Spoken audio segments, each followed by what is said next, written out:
بڑا مشکل ہوتا ہے. وہ کہتے ہیں نا کہ جب گاجریں کھا لیں تو پھر دینا بھی پڑتا ہے نا کچھ. تو جج بشیر صاحب واپس آئے, چھٹیاں انہوں نے کینسل کی, عدالت کے اندر کولیپس ہوئے, لیکن انہوں نے کہا چھٹیاں کینسل کر کے فوری میں نے اس کیس کا فیصلہ کرنا ہے. اب عمران خان اور جج بشیر صاحب کا کیا مکالمہ ہوا ہے؟ عمران خان نے جج صاحب سے کہا, آپ نے ہمارا حق دفاعی ختم کیا ہے, میں گواہوں پر خود جرا کرنا چاہتا تھا, میری گزارش ہے کہ میرا حق جیرا بحال کیا جائے. خان یہ کہہ رہا ہے کہ مجھے خود جیرا کرنا دیں, مجھے خود سوال پوچھنے دیں, مجھے خود ان سے جواب پوچھنے دیں. تو امیجن کریں کہ اگر کوئی گواہ آیا ہو, اوبویسلی جو جھوٹ پر مبنی اور پریشر میں آ کر اسٹیٹمنٹ دے رہا ہے, اسے خان پاس کھڑا ہو کر پوچھے کہ ہاں بھائی بتا, تو اس کی حالت کیا ہوگی؟ اس کے جسم کی کپکپاہٹ ہی بہت کچھ بتا دے گی. لیکن ظاہر ہے ججز بھی جانتے ہیں کہ ایسا نہیں ہونے دینا. جج صاحب کیا آپ نے بھی آج ہی سزا کا اعلان کرنا ہے؟ جس تیز رفتاری سے ٹرائل ہو رہے ہیں لگتا ہے سارے فیصلے آج ہی ہونے ہیں. توشہ خانہ کیس کی سماعت کے دوران عمران خان کا اور احتساب عدالت کے جج محمد بشیر صاحب کا مکالمہ ہوا. ہمارے پاس توشہ خانہ طائف کی اصل قیمت آئی ہے, میں نے اس لیے جرا کرنی تھی تاکہ جھوٹے گواہوں کو ایکسپوز کر سکتا. آپ نے جلدی میں سب کچھ کیا, مجھے موقع ملنا چاہیے تھا کہ اپنا دفاع کر سکوں. میرے خلاف جھوٹے گواہوں کو پیش کیا گیا ہے. سابق وزیر اعظم پر الزام لگایا گیا کہ اس نے آفس بوائی کے ذریعے اربوں کی کرپشن کی ہے. عمران خان کا جج سے مکالمہ. جنرل ریٹائرڈ قمر جاوید باجوہ, یعنی خان نے آج تمام تر چیزیں بتا دی ہیں. اور آج ایک بات بڑی واضح ہو گئی ہے کہ آج کی سماعت اگر آپ ڈیٹیل میں سنیں اور رات کو دوبارہ سے سنیں, سونے سے پہلے پھر سنیں, صبح اٹھ کر سنیں, آپ کو محسوس ہوگا کہ پاکستان کا وزیر اعظم کس قدر کمزور ہوتا ہے, پاکستان کا وزیر اعظم کس قدر مجبور ہوتا ہے. چاہے کوئی بھی ہو, کوئی بھی وزیر اعظم ہو, یہ کس قدر کمزور اور کس قدر بیچارہ مجبور اور باندھا گیا ہوتا ہے. یہ کیسے پالیسیز بنائے, یہ کیسے ملک چلائے, یہ کیسے ٹینشن کا شکار نہ ہو, یہ کیسے کولیپس اس کی حکومت نہ کرے. یعنی اتنا مجبور وزیر اعظم دنیا بھر میں کہیں بھی ہوتا ہے, عوام کا منتخب نمائندہ اتنا مجبور ہوتا ہے. اب یہ سنتے جائیے گا خان کیا کہہ رہا ہے. خان کہہ رہا ہے جنرل ریٹائرڈ قمر جاوید باجوہ نے میری حکومت کے خلاف سازش ایکسٹینشن لینے کے لیے کی. باجوہ چاہتا تھا کہ نومبر میں اس کو ایک اور ایکسٹینشن مل جائے. شہباز شریف نے باجوہ کو ایکسٹینشن کی یقین دہانی کروائی, تاہم آخر میں نواز شریف نے باجوہ کا پتہ کاٹ دیا. عمران خان کا ڈان نیوز کے رپورٹر عمر برنی کے سوال کا جواب. شیخ رشید کا سنا ہے کہ وہ بستر سے باہر نہیں نکلتا. یہ خان صاحب نے شیخ کو باقاعدہ سے کیا ہے. شیخ صاحب کو بتایا کہ بڑے انقلابی بنے ہوئے تھے جناب, آج کل تو بستر میں دو رضائیاں لے کر سوئے ہوئے. جو مشکل میں کھڑا رہتا ہے وہی اصل وفادار ہے. شاہ محمود قریشی جس طرح کھڑا رہا ہے اس کو خراج تحسین پیش کرتا ہوں. چودھری پرویز الہی کو مان گیا ہوں. عمران خان کا صحافیوں سے غیر رسمی مکالمہ. جنرل ریٹائرڈ قمر جاوید باجوہ نے, اور یہ وہی والی بات ہے, جج صاحب سزا سنانے کے بعد, یعنی یہ دوسرے جج کے بارے میں بات چیت ہو رہی ہے, ابو الحسن ذوالقرنین صاحب کے بارے میں. جج صاحب سزا سنانے کے بعد ایسے بھاگے کہ اگر 100 میٹر کے ریس میں بھاگتے تو جیت جاتے. ان کو اولمپکس میں ہونا چاہیے تھا.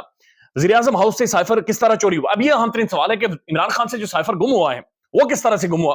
خان یہ کہتا ہے کہ وزیر اعظم ہاؤس سے سائفر کیسے گم ہوا. صافی کا سوال. مجھے ایک اے ڈی سی پر شک ہے جس نے سائفر چوری کیا ہے. اب یہ اے ڈی سی کون ہوتا ہے؟ وزیر اعظم کے پیچھے 3 شخصیات کھڑی ہوتی ہیں, 3 اہم ترین اداروں سے ہوتی ہیں, اور پھر ظاہر پرائم منسٹر کے جو ریکارڈ ہوتا ہے ان سے جو ایکسس ہوتی ہے, ایک تو پرنسپل سیکرٹری کی ہوتی ہے, ایک ملٹری سیکرٹری کی ہوتی ہے, اور ان لوگوں کی ہوتی ہے. ان میں سے ایک کے بارے میں عمران خان صاحب یہ کہہ رہے ہیں کہ مجھے ایک اے ڈی سی پر شک ہے کہ جس نے سائفر چوری کیا ہے. اے ڈی سی کا نام بتانا پسند کریں گے؟ صافی کا سوال. اے ڈی سی سے میں 3 لوگوں پر شک ہے, نام اس لیے نہیں لوں گا کیونکہ صرف شک تھا.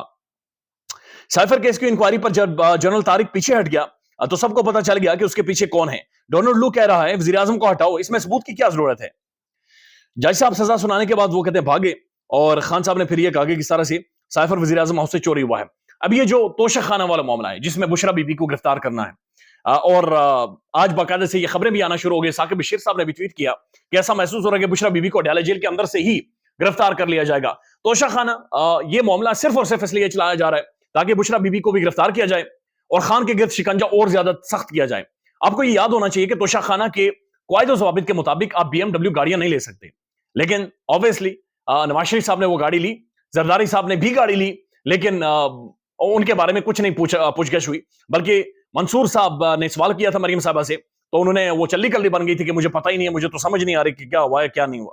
خان نے کہا کہ میری بیوی کا اس کیس سے کوئی تعلق نہیں ہے, اس کو ذلیل کیا جا رہا ہے.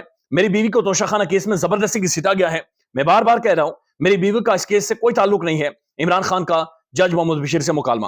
جنرل فیض کو جب D G I S I کے عہدے سے ہٹایا گیا تو ان سب کی نے مٹھائیاں بانٹی ہیں, مبارکبادیں دی ہیں.